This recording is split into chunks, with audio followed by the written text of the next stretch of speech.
two categories. One is the stable diabetic foot where only neuropathy is there, and other one complicated diabetic foot where all neuropathy is already existing. On the top of that, vascular complications are there, and the patients having the ulcers, and those are not healing. Okay.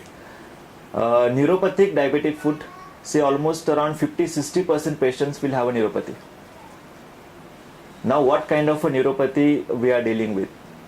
And any particular duration of diabetes? The duration of diabetes matters a lot. But in case of type 2 diabetes, even at the starting point of diabetes itself, they can have a mild sensory neuropathy.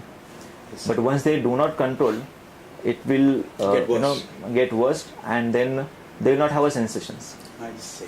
And then how much they are using their feet, and how strongly, like it depends upon patient's profile, and that will decide whether those patients are going to develop the ulcers or not.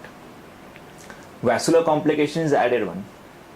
Like all type 2 diabetic patients will have a cholesterol, they have a vasculopathy, all large small blood vessels are getting fired. Both hypertension as well as... Both hypertension, diabetes, cholesterol, all three. All come together. If on the top of that he is a smoker, then high chances. True. And all those patients will have again increased chances of an vasculopathy along with neuropathy, and that will lead to a full-blown diabetic foot. Okay. And what is the symptom of a full-blown diabetic foot? There will be no symptoms. Patient will not have any kind of a symptoms over the feet. No pain at all. It's total numb, no pain at all. They'll not feel alien kind of a sensations. They'll not feel the ground also. Okay. And doctor, if that is the case with most of the type 2 elderly patients, or even younger patients, or 30 years old type 2 patients, what should be the way to avoid further damage? They already have neuropathic issues. How do you avoid vascular problems? At the time of diagnosis of diabetes, what is your aim for that particular patient? I guess almost 90% patients will say my sugars has to be normal, but that is not the truth. One should put an emphasis on what kind of a life they will have to live for the next 40 years, say 25-year-old case. So if you want to have a good complication-free life, then sugar, blood pressure, cholesterol, your vascular status, your kidney, in your foot regular examination, your retina examination, that has to be placed in order. Okay.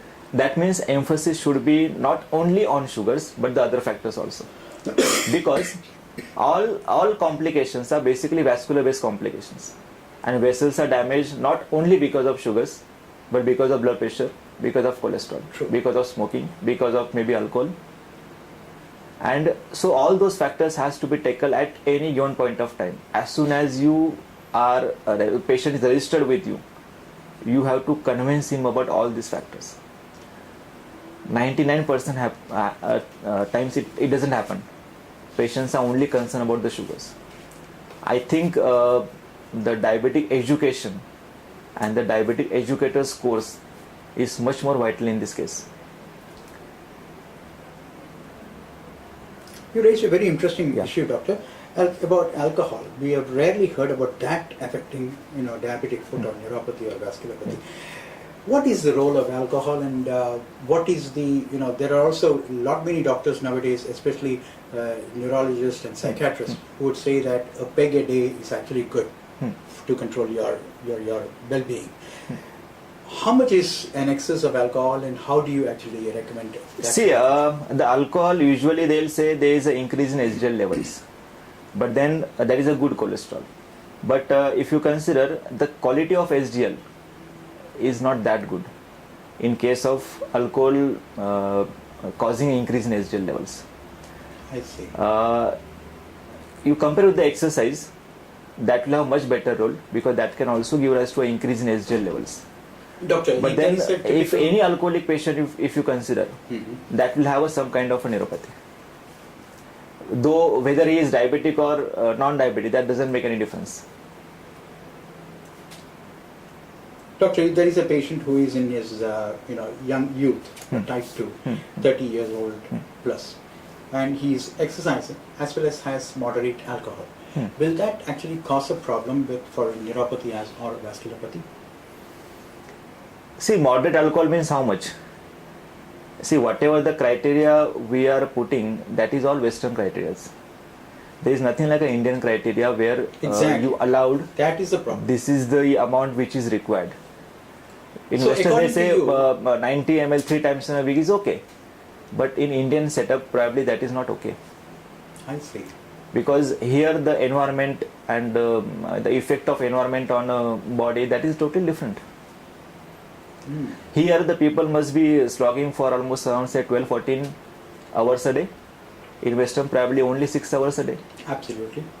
So the kind of a stress that is different here as compared to Western. And we have stress Here everywhere. people has to travel through a Exactly. train with 3 hours of journey. That itself is a huge stress. Correct. So definitely stress, alcohol definitely has a interconnection, and one should not, just for our convenience, one should not apply the criteria of Western population to our population. Completely agree. Completely agree on that. Yes. So, what, according to you, would be, because our readers are mostly in that 26 to 55 bracket, Okay. and they are also alcohol consuming, they are also exercising, that kind of people who would be actually watching this video.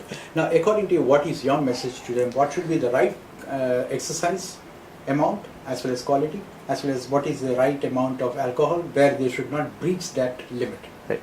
This is the limit. Can you tell us? It's in a very simple way. Exercise, if you say 5 days in a week, half an hour walk per day, time you decide where you want to walk. As per your convenience, as per your timetable, even you can work at your workplace also. Yeah, I was about to come. Without using a lift, you can use a staircase. True. That is very simple. Easily you can follow that thing. It should become a daily part of your routine things, rather than you are doing some extraordinary thing. As far as the exercise is concerned, Okay. it should routine part. It should not become you are devoting some special time to exercise. Okay. Make it very simple. Like when your office is say around 1 kilometer away, you just get down one stop before, and you can have a walk and go to your office. It's very simple. Let that become a habit. No, there are offices in Bangalore which say that you cannot use intercom. You can only use telephone to call out. It's very easy. So, and a lot of offices have a huge place to walk. Exactly. Even during lunch, they have a 1 hour lunch break, but usually people will finish within 20 minutes. Exactly. What next 40 minutes you are going to do? Have a walk. It's very easy, Sure. but that should become a habit. And as for the alcohol is concerned, I'll say probably once in a week is enough, not more than 90 ml, and that has to be rather than having a beer and other stuff which have a high sugar content, have a plain simple whiskey, that is enough, Sure. without any cold drinks. That is enough.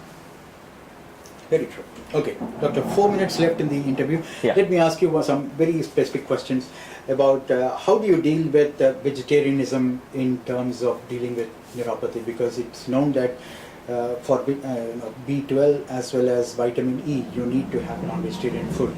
So how do you actually make them come around doing that, or how do you make them? I mean, is it only way of giving supplements to help these patients? There is only one way, because one cannot change the customs of the particular patient. One has to come with the medicines only. It is very difficult to change the customs. Does it also mean that Indians are more prone to neuropathy because of vegetarianism? See, if you consider even neuropathy, forget about diabetic patient. If your height is beyond 6 feet, there is a high chances of neuropathy.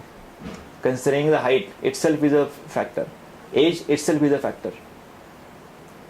Height So- in the sense BMI. Only height. Okay. Only height can lead to increased chances of neuropathy. Oh. It's very common. Nobody knows it, but then see, it's very common factor. I see. Peripheral neuropathy. Peripheral neuropathy, because it's the length of the neurons. Length of that is getting affected. So I think probably without changing the customs of the patient, one should tackle that issue, because ultimately we have to design a treatment in such a way that it should fit as per the patient, True. as per the patient's budget, and then patient should have a good compliance with that particular treatment. Very true. If you force them to take it and they don't like it, they are not going to follow it.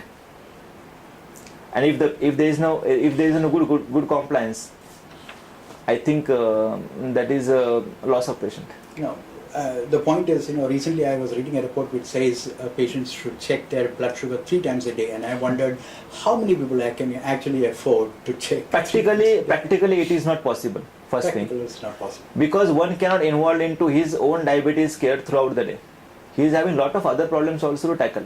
Exactly. So practically not possible. And you are not supposed to get obsessed with diabetes. It's become like those people who don't have any work, they are dealing only with their body, just checking checking a blood sugar 3 times in a day, tackling all those sugars. If it is more than 200, 250, then again get worried, again stressed out, again that will affect the sugars. So it will become a huge mess.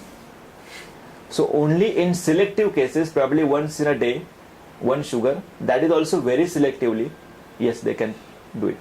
And most preferably randomly, as you said. Randomly, but they should mention what they have done at that particular point of time. What happens is that people will come with a lot of data. That will be only data, only the numbers. But with that particular sugar, what they have observed, that is more important. At what time they have checked, what they had ate on that particular day, and then what is the sugar. That has to be matched. You can't have only a data. The data has to be analyzed, and that has to be incorporated into a treatment. Then only it makes a sense, rather than just keep on checking the blood sugars. Absolutely right, doctor. I'll just include one more question which we recently received by email, and that is about, many people want to know, especially in terms of neuropathy, diabetic foot patients, want to know how much is reversible and how is that you avoid further damage. Once the neuropathy is there, it's very difficult to reverse. But what we can do is that by regularly taking care of your feet, it's very simple. At the end of the day, wash your feet, clean in between the fingers, dry it, and just observe it. Anything new changes are there. I think that can prevent almost around 90% of the complications.